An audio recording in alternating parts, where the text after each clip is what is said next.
Atmo ကိုဒီလိုလေးလှုပ်ရှားဦးလားဆိုင်မဆိုတကူးတကမဆားတဲ့ဟန်ပွဲနော်တကယ်တော့အိမ်မှာလောက်ရတာအရန်လွယ်ပြီးအရသာကရှယ်ပဲပြောအရင်ဆို Atmo ရဲ့အမြင့်ပိုင်းကိုလှီးထုတ်ပြီးတန်ဆင်လိုက်ပါပြီးရင်ငရုပ်ဘွားကိုအကွင်းလေးတွေလှီးပြီး Atmo ကိုအထဲထိုးထည့်လိုက်မယ်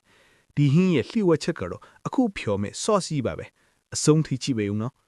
ပကံလုံးထဲမှာချက်သွန်းဖြူငရုပ်သီးစိမ်ပဲငယ်ပြားကြီးအချီနဲ့အနောက်ထိုက်ပါစားချက်သားမှုန့်နဲ့ကက်စီမှုန့်ပြောင်းဘူးမှုန့် starch ကိုရေနည်းနည်းနဲ့ရောဖြော်လိုက်ပါ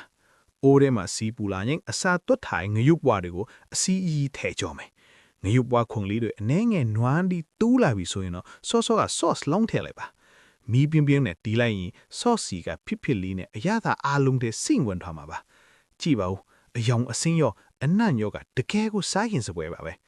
သမင်းပူပူလေးနဲ့ဆိုတအိုးလုံးကုန်တာတော့တိမှာမဟုတ်ဘူးနော်ဒီဗီဒီယိုလေးကိုကြိုက်ရင် like and share လုပ်ဖို့မမေ့နဲ့ဦးနော်နောက်ထပ်ဘလို့ဟင်းချက်နီးတီးကျင်သေးလဲ comment မှာရေးခဲ့ပေးပါဦး